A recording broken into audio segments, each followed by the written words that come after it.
Welcome to the Human Reboot with me, Emma Last. We have uplifting, inspiring and diverse reboot stories from people sharing the courageous, honest, authentic and sometimes difficult life lessons. The Human Reboot will provide proven mentally flourishing formulas and practical tips to help you to live life to the full, giving you direction and hope. Make your mental fitness and well-being a daily priority. Learn to pause so that you can get clear and perform at your best. Switch off to switch on. It's time for your Human Reboot. On today's episode of the Human Reboot, my guest is Katie Neeves. Katie has been a professional photographer and filmmaker for 34 years, but she came out publicly as being transgender after living for 48 years as a man. Katie formed Cool to be Trans to support and inspire other trans people and also to educate others on trans issues by showing them that trans people are just ordinary people who want to be happy. She uses humour to deliver trans awareness training in an entertaining way, and Katie appears regularly in the media, and she's on both ITV's and BBC's lists of experts. I am absolutely over the moon that Katie accepted my request to come on the Human Reboot podcast, because I was fortunate enough to be speaking with Katie at an international women's event earlier this year, and that's when I met her. And I found the way that she spoke and how she educates people just phenomenal. And I just really wanted to, well, I did beg and plead her a bit to come on here. But Katie, please would you tell us a little bit more about what you do? I am, and thanks very much for inviting me on. So basically you just outlined it perfectly, really. It's quite a big build-up. I don't know if I can live up to that, really. But so basically I do trans awareness training and inspirational speaking to educate the general public and just show people that trans people are just ordinary people who want to be happy. Because there's so much misinformation put out there, and particularly by the mainstream media, and there's a lot of misinformation in the social media as well. So there's a lot of fear mongering goes on about trans people, but we're just ordinary people. That's all it is. But then also to reach out to other trans people to let them know that it's okay to be trans, because it really is okay to be trans. And so many trans people put so much pressure on themselves because they see all this negative stuff in the social media and in the press, and they think that it's like that in real life. But it's not. It's not at all. And so I'm just here just to give them a bit of a helping hand, because I'm getting reasonably high profile now. I get a lot of trans people and also parents of trans people, whether they're trans adults or trans children, contact me as well for a bit of support as well, because it's hard on the families too. So yeah, doing all of those things. Well, some of the information that you have shared with me, and also some of the things you've shared on social media, have actually helped me with some of my clients along the way. So before we even start, I want to thank you for that. Oh, good. I'm pleased about that. So please, would you tell us about your reboot story? Yeah, it's quite a reboot, really. So I think it's probably the best thing is to take you right back to childhood. So, I mean, I was born 52 years ago, and as was still the established custom now, I was assigned a sex based purely on my primary sex characteristics, i.e. what was between my legs. I was assigned male at birth, and I was given the name Martin Albert Neves. So that was me, labelled. However, at the age of around 3 or 4, my head and my heart were telling me something very different to the label that I'd been given at birth. And one of my earliest memories was aged around 3 or 4, was of my mum catching me trying on a pair of my sister's knickers. And I remember when I tried them on, it felt so right. I felt right. But then my mum came in, she caught me and she told me off. She told me to take them off. And for every day of the following week, she would pull my shorts down and she would check to make sure I was wearing my own pants. And it was humiliating. But it sowed the seed for a very long time that what I was doing, it was wrong, it was dirty, it was naughty. It was not what respectable people did. The thing is, however much my mum told me off or humiliated me over this, the urge and the need to cross-dress, as it was then, would always be with me. The thing is, I don't blame my mum for that. I mean, it was the early 70s, and it's just how things were then. There was, if you think, and she's a product of a generation, so I get it. I understand, why she reacted that way. So I don't blame her at all. I mean, you think back to what things were like then, there was a lot of gay bashing going on then, wasn't there? Because it was only 2 years before I was born that it actually became partially legal to be homosexual. And it seems crazy to think that it was ever illegal. But that's just talking about sexuality. So I'm digressing a bit, but that sort of sets the scene. So throughout my childhood, I used to secretly dress in my sister's clothes whenever I had the opportunity. And whenever I did it, it felt so right. But then those feelings of feeling right were very quickly replaced by feelings of guilt and shame and self-loathing. And so every time I did it, I would promise myself that I would never, ever do it again. And I tried so hard to not do it again. But every time I tried, the urge and the need to dress would always come back, and usually with a vengeance. And so this vicious cycle went right on until my mid-20s. And so by that time, I trained to become a press photographer, and I was working initially on newspapers in Kent before moving up to the Midlands when I got a job as a senior staff photographer with the Coventry Evening Telegraph. I stayed there for 5 years before leaving to set up my own freelance photography and video business, which I called Martin Neeves Photography and Film. See the problem that name gave me later on. So top tip here, if you're ever planning to set up your own business, don't name it after your own name, particularly if you're trans. It causes big problems. But anyway, I did. So there you go.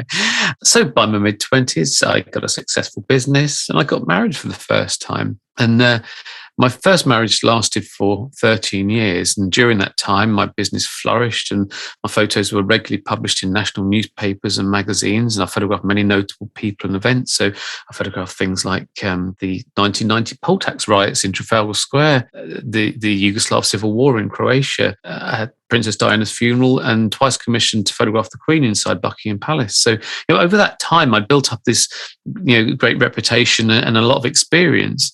But say my first marriage lasted for 13 years, although we should have split sooner because my first wife never accepted my cross-dressing as it was then. We tried counselling over it several times, but it only papered over the cracks. It never really solved the problem. But also, there was another issue in that I wanted kids and she didn't. And I always thought that she would change her mind as she got older, as some women do. But unfortunately, she didn't. And so as I was approaching 40, the need to be a dad was growing much stronger. And I just thought, well, there's these two major things that was in our way. So it was a shame because we loved each other and we were a great team. But there's these two massive things in our way. The fact that she would never accept my cross-dressing and the fact that she didn't want kids. And it's different if she couldn't have kids but wanted them. There's things you can do, that you could adopt, there's different, but if she didn't want them, there's no way out of it. And so I instigated my first divorce.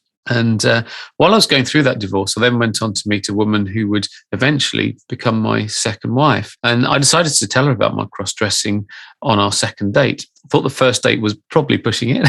I wouldn't see her for dust. But I told her about it on the second date. And to my surprise and to my delight, she was okay with it. But there were conditions attached. So she said, as long as you don't do it more than once a week. But in those days, I didn't, because the thing is, I should have actually just said that it was only in my mid-20s that I accepted and embraced the fact that then I was a cross-dresser. So it was causing me all this guilt and shame up until my mid-20s. But then I admitted it to myself. And as soon as I admitted it to myself, it was like a whole weight lifting off my shoulders. And I realised I had a condition called gender dysphoria. And what that is it's a great feeling of unease and stress caused by a mismatch in how I felt in my head and my heart, i.e. my gender identity, as opposed to my primary sex characteristics and the label I'm given at birth. And thinking about gender dysphoria, it can vary in intensity and it very often increases over time. And that's exactly what happened with me. But at the time, I was happy as a man who needed to cross-dress, and that's all it was. So I thought I treated it more like a hobby that would always be part of me.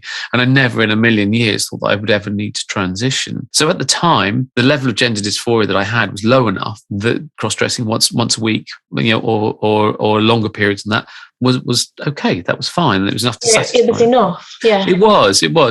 So that was okay. So that was a tick in the box, you see. So, but then there was another condition, and then she said, as long as you never want to transition. Well, again, I categorically didn't. I was happy as a man who needed to cross-dress, so I thought. So again, that was another tick in the box. And there was another one that she said that I didn't really agree to at the time, but she said if ever we had kids, she didn't want them seeing it. I thought, well, I'd already lived a lie and a double life within my first marriage, and I didn't really want that, with any kids. So I didn't really agree to that. But then I thought, well, let's face it, I'm fishing from a smaller pond here, aren't I?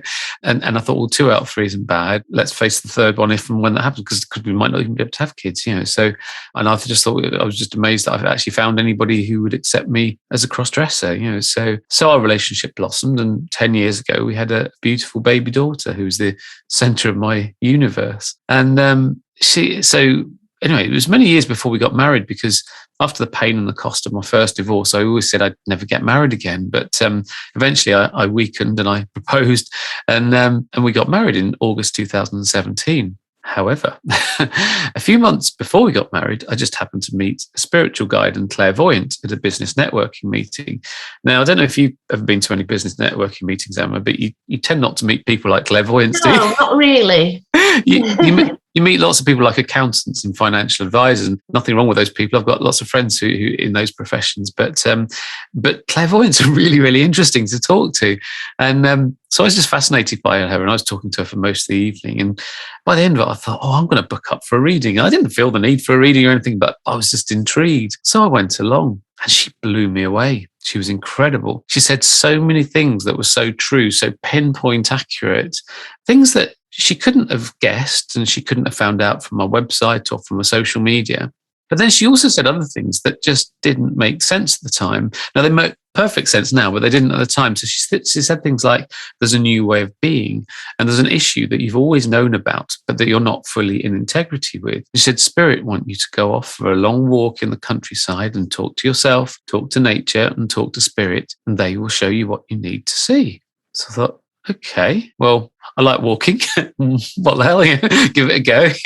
But I was really busy at the time because I was busy with my work, and it was the run up to our wedding. So there's loads of stuff going on. So in the meantime, we got married in August 2017. But it wasn't until very early November 2017 that I finally found the time to take myself off for a long walk.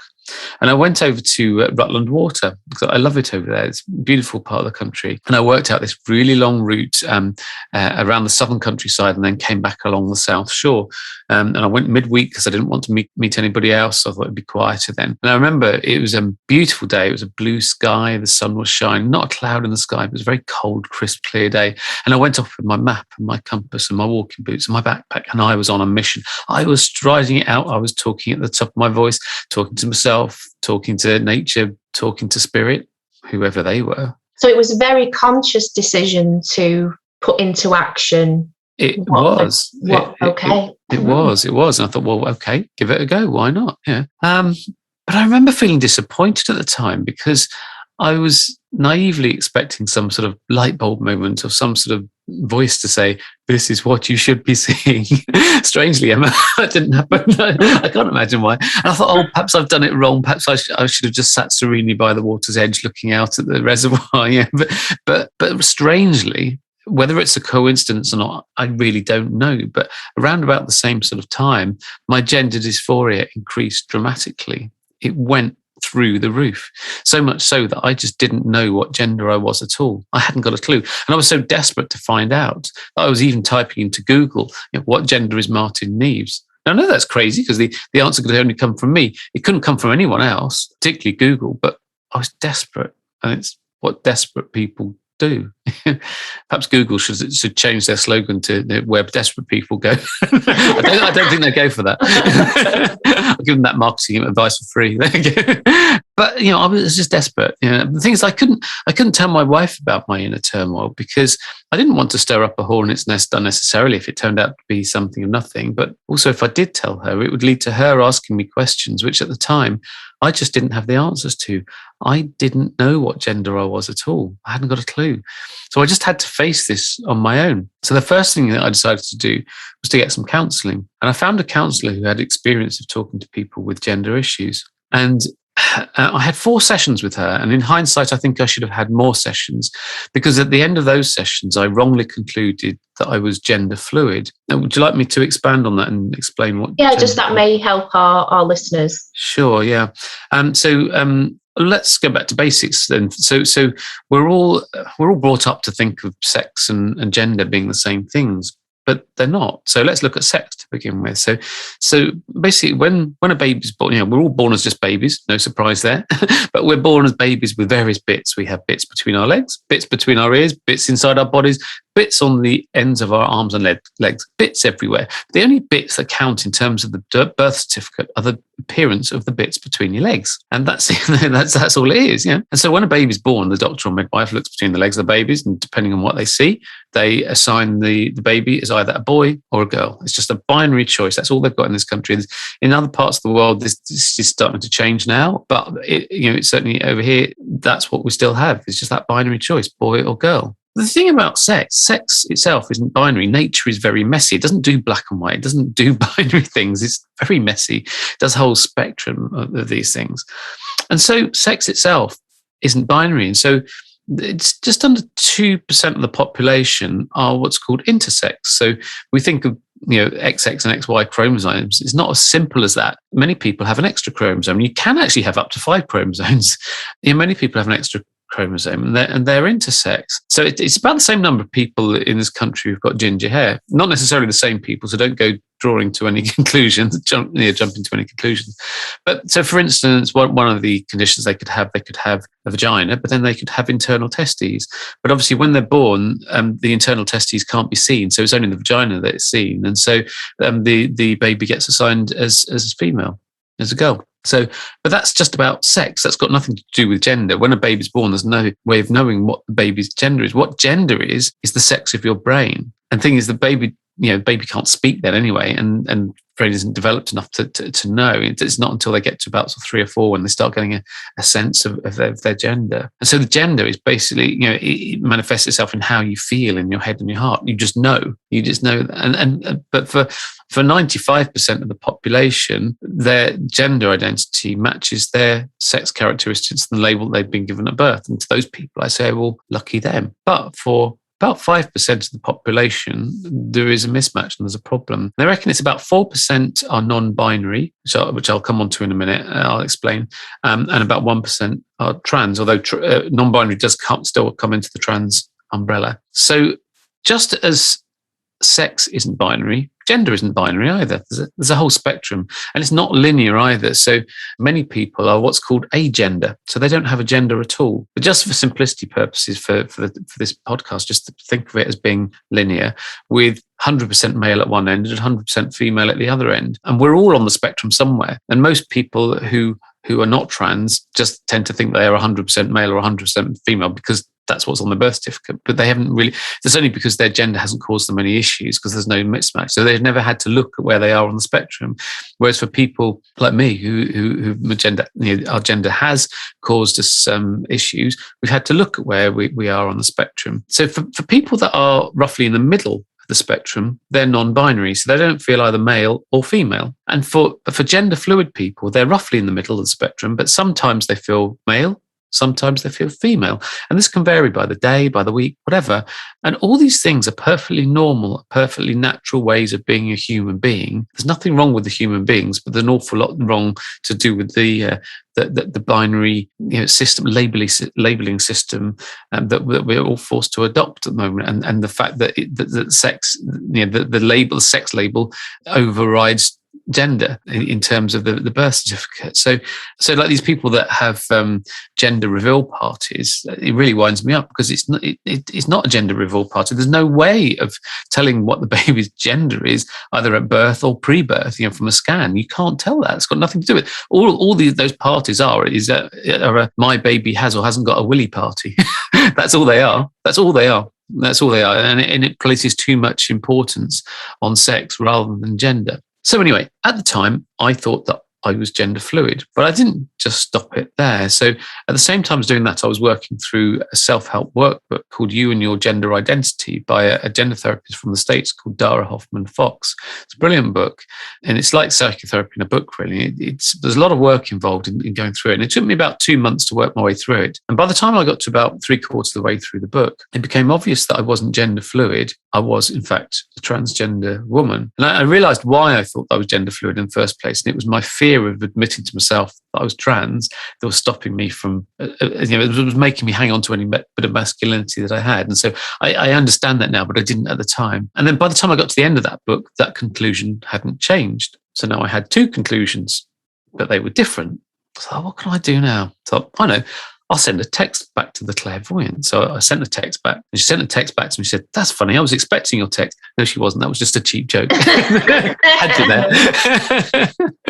But I should point out she's not just some sort of mystic Meg sitting in a caravan with a crystal ball predicting the lottery numbers. Although, to be honest, with the state of my finances at the moment, that'd be quite handy. So if you know of anyone like that, if you can let me know them, or if your listeners can let me know, if they can put it in the chat or send an email, that'd be fantastic. Yeah. So I've asked quite a few audiences that question over the years, and so far they've all disappointed. So no pressure, listeners. All right. So I bet you're far too young to remember Mystic Meg, aren't you? No, I'm not. So glad to hear it. So anyway, no, she is actually a spiritual healer and spiritual guide, and she's a healer member of the National Federation of Spiritual Healers, which is recognised by the NHS. So she's got some credibility about her. And she suggested to me that I go along for a vision quest session. And what that is, it's a 4-hour interactive process. It's a long old session. And during that session, she uses techniques such as deep meditation to get you into a really relaxed state so you can get past all your fear and access your inner truth. And so I went along for that session on the 11th of January, 2018. It's a date I'll never forget. And during that session, she didn't give me any answers at all. She just asked me a series of questions. It was question after question after question after question. It was relentless. Now, whether she got the questions from spirit or not, I don't know. I haven't got a clue. Asked me all these questions, and she allowed all the answers to come from me and from my inner truth. And it was such an emotional session. I cried buckets that day. I really did. And it was at the end of that session that I admitted to myself that I am a transgender woman and that I need to change my body. And that was the point that I really felt female. And I really felt that Martin had stepped back and Katie had taken over. So now, after all 3 different approaches, I had discovered my true gender identity. So what now? What was I going to do with this new piece of information? I had a happy home life. I had a successful business. Could I put all of that in jeopardy just for this new piece of information eating away at me? But then again, could I go back to how I was before with this new piece of information eating away at me? I didn't think I could. And the trouble is, I didn't want to be trans. No one does, as it invariably involves a lot of loss, pain and heartache, as well as dealing with prejudice and bigotry on the way. No one chooses to be trans. The only choice you have is whether you do anything about it or not and decide to transition. And the research that I did showed that most trans people who decide to transition, after the initial loss, pain and heartache and bumpy journey along the way, usually go on to lead happy and contented lives. Whereas many trans people who decide not to transition, very sadly, they often end up in a spiral of depression or often worse.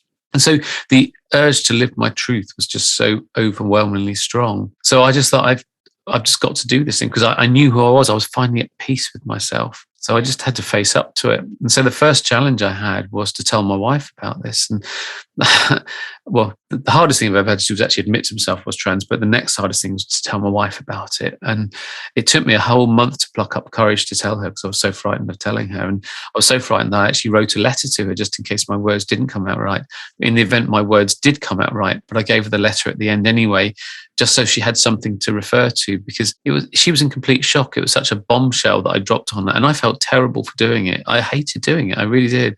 But I had to tell her, and I couldn't have told her sooner because I didn't know sooner, but I had to tell her. And I should point out at this stage that sexuality and gender are completely separate entities and they're not linked. So in my case, I've always been attracted to women, and I still am. It's been one of the constants in my life. It's just that the label's changed for me. So previously I was labelled as a heterosexual man. Now I'm labelled as a lesbian. it feels absolutely no different to me. I'm just attracted to women. So well, that was one of the things that really came out of that talk. And I don't know why in my head that it felt more complicated, but yeah, that was one of the things. It's like the description of the difference between gender and sex, and the difference between sexuality and gender for me was just like, you know, it was a real light bulb moment. And I know I wasn't the only one. So many people get that confused, and so many people, you know, when I came out, I'll come on to the coming out story in a minute, but so many people when I came out assumed that as I was going through gender transition that I would automatically be attracted to men, but they're not linked at all. They're just two completely separate things. And some people's sexuality does change through transition, but I think a lot of that is that it could be they were always attracted to a different gender, but it's just that they didn't allow themselves to be, because often there's internal homophobia going on there, and they sort of, but then going through transition sort of frees them up and allows them to express all of that side and explore all that side of themselves. So I think that's a lot of what happens there. But I think, you know, sex and gender on the whole is a lot more fluid than a lot of people give it credit for anyway, to be honest. And often we restrict ourselves, with these things. So anyway, that's sex and gender. But anyway, but suffice to say, when I told my wife that the news went down as badly as you would expect, because the thing is, my wife's her label hadn't changed. She was still attracted to men. So there was a problem. There was a mismatch. So we tried counselling, but sadly that didn't work. So unfortunately that meant the end of my second marriage. So even though we'd been together for a long time, it was a very short marriage. But the next dilemma I had was what to do about the name of my photography and video business when I changed my name to Katie, because it was very boldly branded after my old male name, Martin Neeves Photography and Film. I thought, well, I could change the name to Katie Neeves Photography and Film when I changed my name to Katie. But the trouble is, at that point, it had been an established brand for 22 years, and it was and still is actually ranked second in the UK on Free Index, just through customer reviews. So with all those reviews and everything, I just thought, I couldn't change that. If I was to change the name to Katie Neeves Photography and Film, I'd have to get rid of all that rating and the reviews and all the rest of it, because anything that referred to Martin, I just couldn't have. And it would be like starting from scratch. Nobody know who I was. And I just thought, after being in business for 22 years, I just didn't want to start my business from scratch again. So it was a very conscious business decision to keep the name of the business the same, but detach myself from it, even though I'm the only person working in that business. So instead of being Martin from Martin Neeves Photography and Film, I would be Katie from Martin Neeves Photography and Film. But in order to do that, I'd have to come up very openly, very honestly, and very publicly as being trans, and continue to do that. So what I decided to do was to make a coming out video. And so what I did, I made this coming out video, and I sent it to all my clients, and I put it on all my social media. This is on the 26th of April, 2018, another date I'll never forget. And I remember now my finger nervously hovering over the mouse, knowing as soon as I make that click to make the video live, my life would never be the same again. Anyway, I clicked the mouse and I waited, but then I had to go on a job. But mine wasn't on the job. I was taking the pictures as quickly as I could. And the client was very happy with the pictures, but I was on autopilot because I couldn't wait to come back to see what was happening on Facebook, because that was the first one that it went out on. The thing is, I was so worried about the reaction to it because I was freelance, and so I don't have any long-term contracts with anybody. If my clients had a problem with my being trans, then the phone would stop ringing and I'd lose all my clients. I'd lose my income. So my whole livelihood, my reputation, everything rested on the reaction to that one video. It was a huge moment for me. So anyway, I came back and I nervously looked on Facebook, and I needn't have worried because I was inundated with hundreds of messages of support. It was amazing. I felt so loved. And I didn't do any work for 3 whole days because I was so busy replying to all these lovely messages. And as well as having lovely messages from friends and from clients, I had messages from other trans people who'd seen it, who'd said that they'd been struggling with their gender, and they thanked me for what I'd said because they said that it helped them. And it coming out went from being something that I was absolutely dreading to being one of the most uplifting experiences of my life. Second only to the birth of my daughter. It was right up there. It was amazing. So that was me, well and truly outed. But there was one particular message that really struck a chord with me, and that was from a woman whose son had gender issues when he was going through puberty. And she said that he was being treated for it at a gender clinic for kids. And she said that he was worried at the time that he'd either self-harm, or he'd be bullied, or he'd attempt suicide. And she was right to be worried, as Stonewall's Trans Mental Health Survey of 2012 showed that 84% of trans people in the UK have attempted suicide at least once, and 48% have thought about it. And she said to me, if only there was someone like you out there at the time that he was going through this, that could let him know that it's okay to be trans, because it really is okay to be trans. And that really got me thinking. I thought, I've got to do some good with this.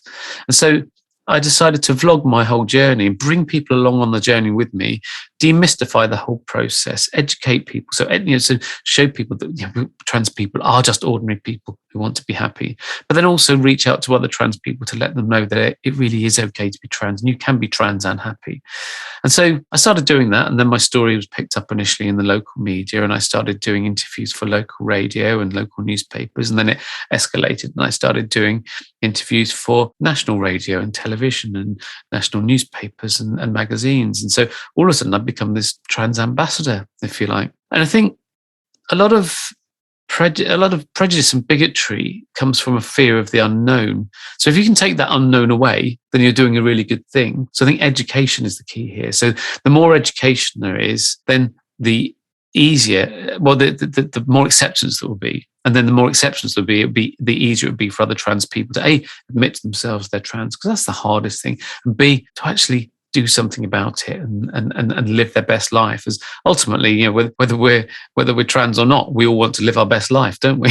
that's what we all want. Yeah, and I think as well, when you're talking about, it's that being aware of trans people or people that may be transitioning, for example, then there's it's an awareness, it's becoming aware of it, then education, like you talked about, and then once you become kind of aware, educate, then you can take action. You can become an ally, you can be supportive, but also for those other people that are going through that, it's sometimes a similar process with all of us in anything that we do. There's a level of awareness that starts, then we have to grow and learn about it, and then that's when we can take action. No, absolutely. And in terms of my transition, I mean, I've things that I don't know if you're aware, you are, because you listened to one of my other talks before, but for the waiting times for just to get seen at NHS gender clinics after being referred by a GP can be anything between 3 and 5.5 years. Not months, but years, 5.5 years, just to get the first appointment. Then you don't get treated. All it is a chat with a nurse or a clinician, just first of all, and then you have to wait. Then some people wait up to a year for their second appointment, and that's another chat usually with either a psychotherapist or with a GP. So, and then it's normally the third appointment when they start assessing you for to give you hormone therapy. So it's a really long process. And then, then it's like fourth appointment before they actually start talking about surgery if you want to go down that route, because not all trans people do want to go down that route, because transition is split into 3 main sections. There's lots of different subsections within it, and not everybody takes every step along the way, but the 3 sections to it. So the first section is social transition. So that's things like changing your name by deed poll and on your driving license and passport and all that kind of stuff, and changing that everywhere, and then changing your appearance. So in your hairstyle, makeup, or facial hair, you with what you wear and everything. So doing that. So, and then just being accepted and just living full time in your desired gender. So that's the social transition, that side of it. And then the next step is hormonal transition. So that's taking hormone blockers that block the existing hormones in your body, and then cross-sex hormones that give you the hormones that match your gender. And then the third stage is the surgical transition, and then the various different surgeries that are available. Most of it not on the NHS. Most of it has to be self-funded. So for trans women in England, there's only one surgery that's available. There's 2 in Scotland, but only one in England. And for trans men, there are 2 surgeries that are available, both in both countries. But it's but there's a lot of other stuff that you have to do that you end up having to self-fund. So it's a very expensive journey, and it's so. But anyway, I just felt that I couldn't wait because it'd been like a pressure cooker building up inside of me over 48 years, and all of a sudden, boom, it exploded, and I'd admitted to myself, this is who I am, this is the real me. I needed to do something about it, and I needed to crack on with it. I couldn't wait. I felt I couldn't wait for sort of 3 to 5.5 years just to get a first appointment to the gender clinic. So I was in the fortunate enough position I was able to afford to pay to go to a private gender clinic, and so I was able to start on hormone therapy very quickly. You can actually wait up to a year just to get seen by at a private gender clinic because there's so much demand and not enough supply. But I was very lucky. I got cancellation appointments, so I got in quite quickly. So I've now been on hormone therapy for almost 3.5 years, and I've been living full time as female for around 3 years. And it just feels so right. It really does. It's just there hasn't been a day that I've got up in the morning, over those last 3 years and thought, oh, I'll pretend to be Martin today. Not a single day. It just feels so right. And I've lost count of the number of people who've told me that I look so much happier now. And I'm not surprised because it's the real me. I'm just loving it. I'm just living my truth. It just is amazing. A lot of people talk about gender dysphoria, but this is gender euphoria, and it really does feel euphoric. It really is amazing. And so even though I've got a different appearance and a different name, still exactly the same person on the inside. I've got the same skills, the same experience, the same sense of integrity, same sense of humour, however warped. I'm still exactly the same person on the inside, but far, far happier. I also have cravings for chocolate now too, but it's a girl thing.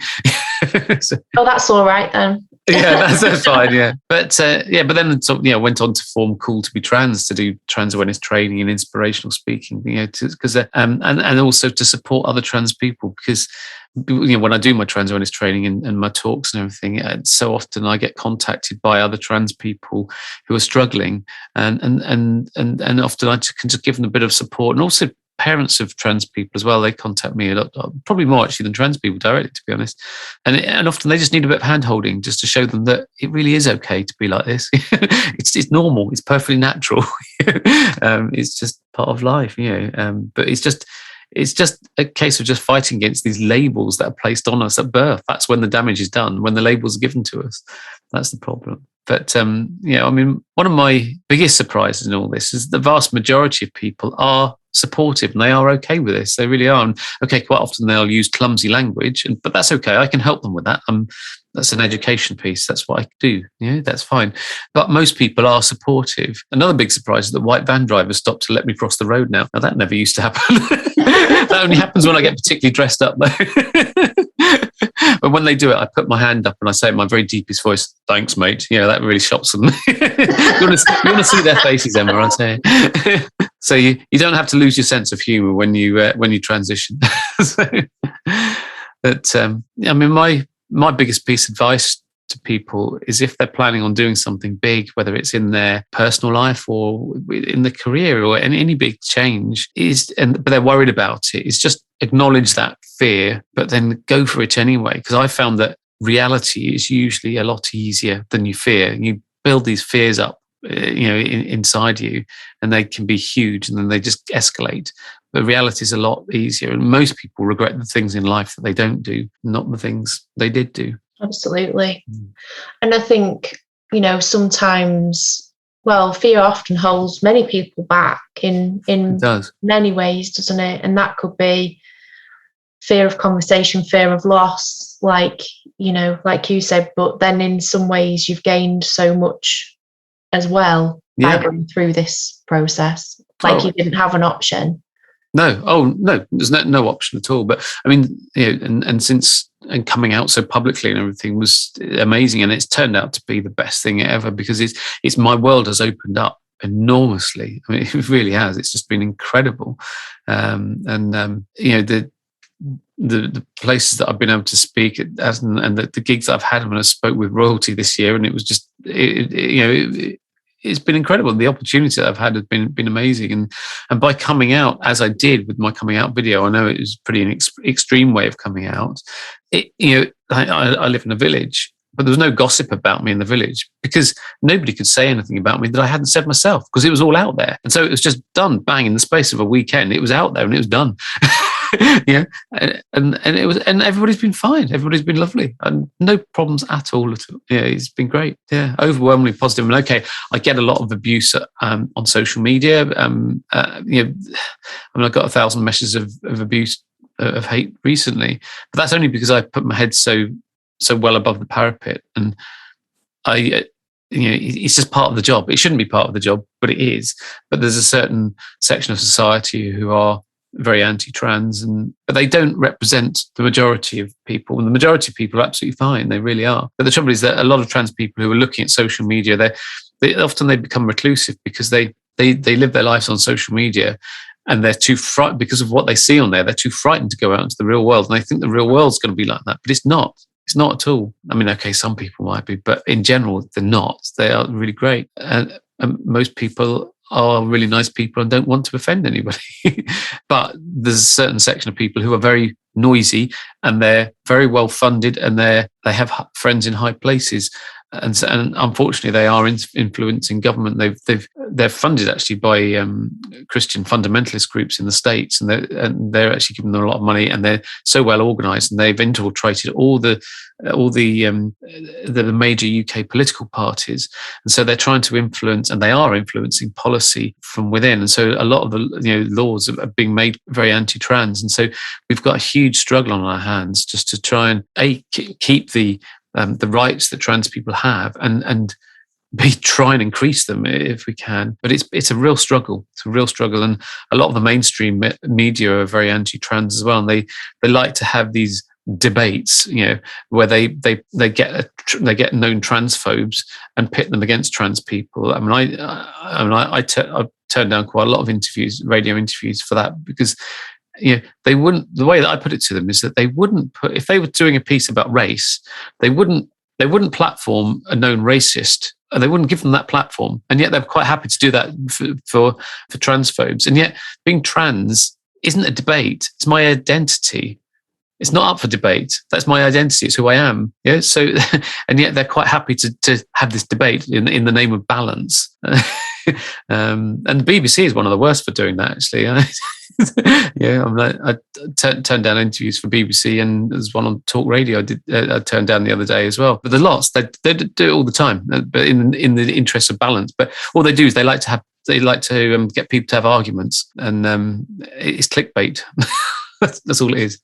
How is that balance if neither side is able to explain fully? It's bias in society and lack of education, isn't it? That often influences people's opinion, and it's culture and the way that we're brought up. And I think the real positive thing is that kind of children are now being educated in a way that there is more than one gender and more than one sexuality, more than two sexualities, for example. Yeah. I think they are. And I think the younger generation on the whole have got it, and they're much better. It tends to be the older generation who tends to need more of the education on this.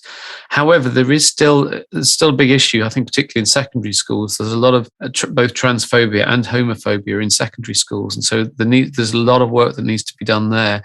I mean, I've given support to Pride youth groups, and until I started doing that work, I just thought, the younger generation have got it. They don't need any help, but they do.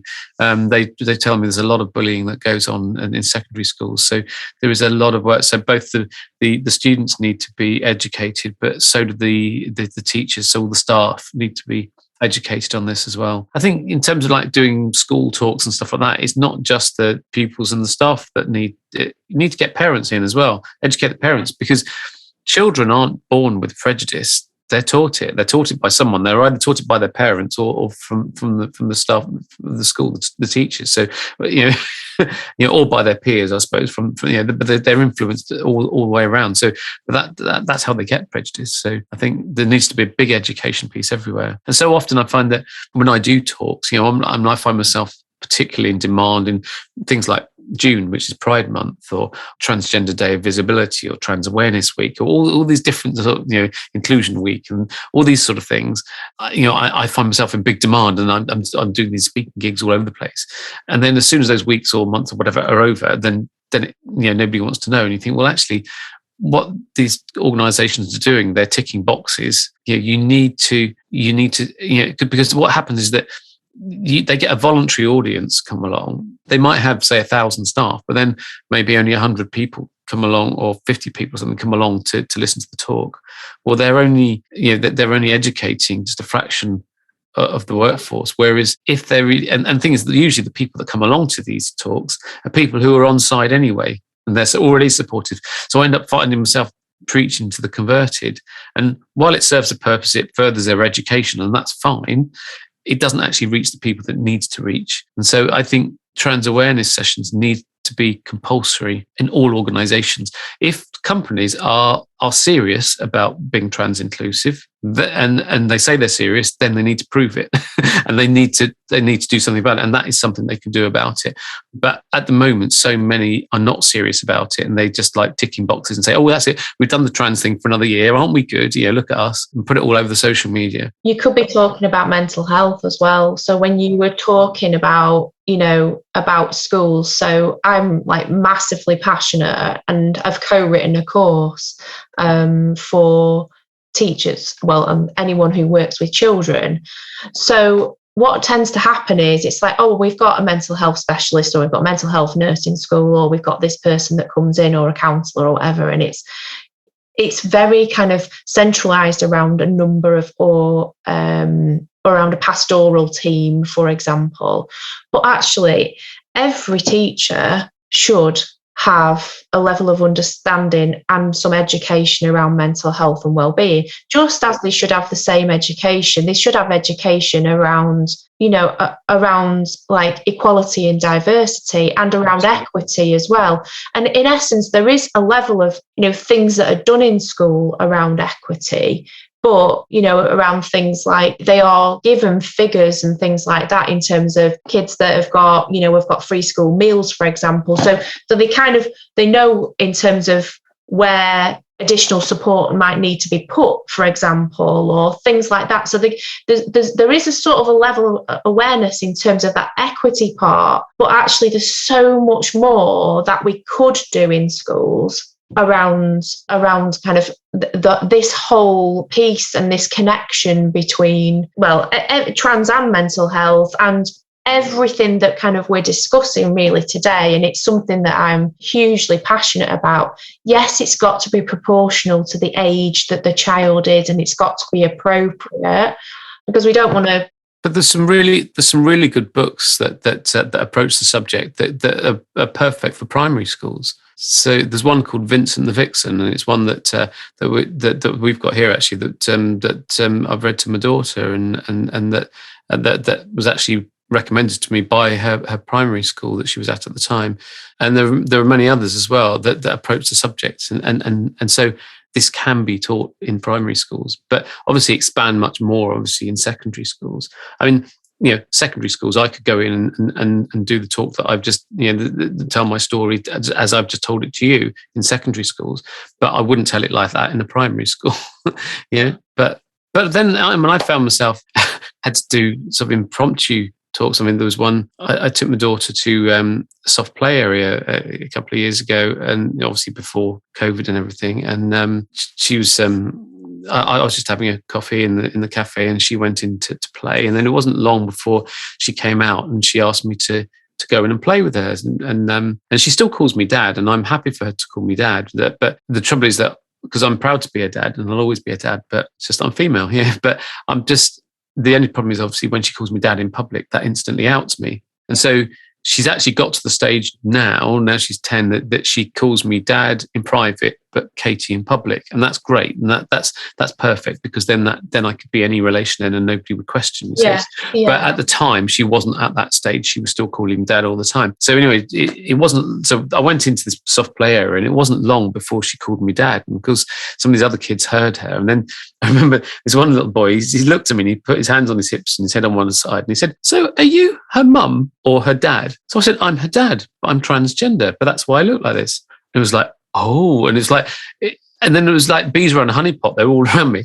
So I found myself doing this impromptu trans awareness training session using age-appropriate language, in a ball pit. yeah. But once I told them, they just said, "Oh, okay," and then they just carried on playing, and that was it. That was it. And then afterwards, I thought, I better go and tell their parents just so they know what's going on. But I just had to deal with it as it happens, as it arose.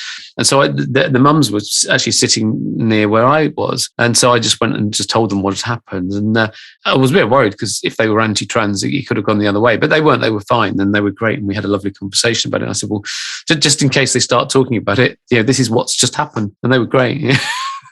But kids are generally fine. Yeah. They just get it. That's brilliant. And so you've had 2 businesses for the last, how long is it? Well, the photography and video business I've had for about 24, 25 years now. But with Cool to be Trans, that's the new venture. I've had that for 2 years now. And that's really taking off now, to be honest. That's really, really going places. And I'm loving it. I'm just so passionate about it. And I never thought that so many positive things would have come out of that emotional session with a clairvoyant on the 11th of January 2018. That all of this would have happened, and that so many people are helped by what I'm doing. I'm absolutely loving it. I really am. It's keeping me busy though. Well, and you're absolutely, brilliant at it as well. So, so many people that listen to this podcast are high achievers, high performers, entrepreneurs or career orientated, leaders of businesses, trying to juggle everything. So how do you switch off so you can switch on and perform at your best? What do you mean switch off? So, I was joking. I was going to say, what? Just you got me there. Sorry, I couldn't resist. I like walking. I love walking, and I did start getting into a good habit of going out for a walk before breakfast, an early morning walk. And a lot of people, when they go out for a walk, they put their headphones on and listen to podcasts and things. But I don't like doing that. I like just to be present, and I just like to smell the fresh air and listen to the birds singing and just connect with nature, really. So I love it. I love nature, and I love the countryside, and living in the countryside really helps. So that's great. So like that, I like cycling. I like socializing with friends. I'm a very social person, so I love meeting up with friends and just having a good chat with them. So that helps me to wind down and to switch off, and also just spending time with my family, with my daughter, and seeing my mum. That sort of thing. It's nice. Yeah, so family connections, well, it's very similar to me. And walking, I'm not quite into the cycling yet, unless it's one that's still. Really? I don't like the still ones. I like the ones that move. You like to be able to see. Yeah.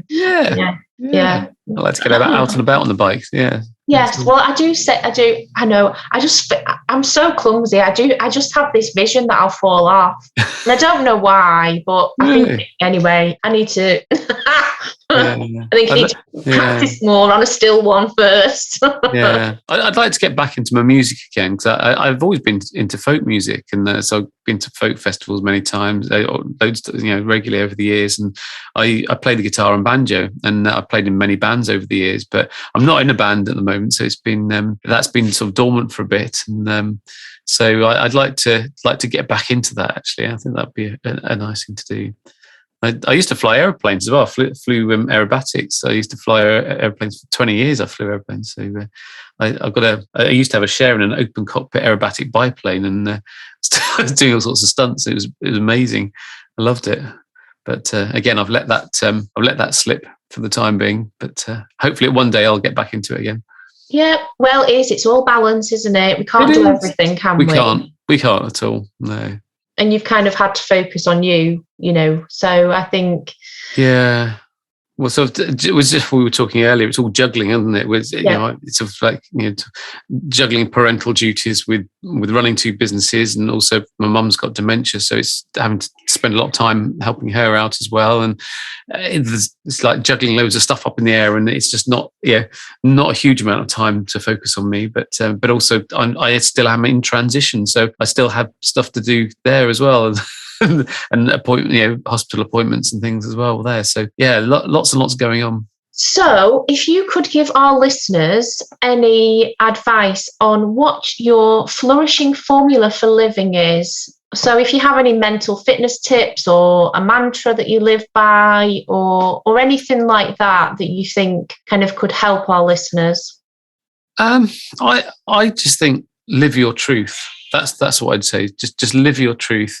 Because if you try and live your life for other people, then that's no way to be happy. If you live your truth, then that is the easiest way to be happy. I mean, okay, you may well have to make sacrifices to do it. I've had to make huge sacrifices for this, and I've lost family and I've lost friends over this. And it's been really hard. It's been a tough journey, but I'm so much happier for doing it. And so, I am living my truth, and I'm absolutely loving it. I really am. So that I think that's the main thing. Don't try and be somebody that other people want you to be. Every time I've spoken to you, it doesn't look like to me that you've only lived as a trans woman for what, three years. 3.5 years? Yeah. To me, it's just like you're so comfortable that it could have been for the whole of your life, because it just is. Yeah, I can't imagine you any other way. No, well, obviously, I don't know if you've looked at my website and looked at the my vlogs and videos of me as I was before. My coming out videos on my website, it's on the About Me page of my website. But the vlogs have been done. So I started those when I was still in male mode, so you can see what I used to look like, and so you can sort of see that transition happening through there. And so, but it's funny that when you look at how I was before, I don't think I ever really fitted as being a man. I pretended to be a man, and I was conditioned to be a man over 48 years. And I think I did a reasonable job at it, but it was never me. This is the real me. Yeah. So any books or anything any podcasts or anything that you feel that has really supported you, anything that you could recommend for our listeners? Yeah, well, the book that I mentioned, that You and Your Gender Identity by Dara Hoffman Fox, is a brilliant book for people who are questioning their gender identity. There's a link to it on the mentoring page of my website. There's a link to it, and there's also some links also to other support groups as well for both trans people and also parents and also partners of trans people as well. There's links to support groups and things there as well. So if any of your listeners are struggling with this regard, then they may find it helps them. That would be really helpful. And what we'll do is we'll pop some of those links in the show notes as well. Yeah, brilliant. Yeah. Thank you. That's great. So if anybody wants to get in touch with you, how are they best to do that? Probably best through my website, actually, because there's a contact page on my website. So that's probably the easiest way. And the phone number and emails on there as well, but the contact page is fine.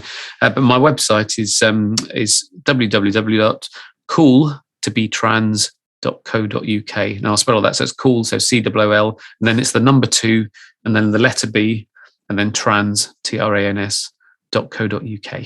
Yes, and so if you're looking for someone like Katie to come and educate your school or your organisation, or you need some support, then please do get in touch, because she is an absolute inspiration. And I just want to say thank you so much for coming on the Human Reboot podcast. Oh, thank you, Emma. Thank you for listening to the Human Reboot podcast. I'm Emma Last. And if you've enjoyed this episode, please leave me a 5-star podcast review and visit thehumanrebootmovement.com, where you can find downloadable free resources, sign up to my mailing list, or connect with me on social. So that's thehumanrebootmovement.com. Let's switch off so we can switch on. It's time for your human reboot.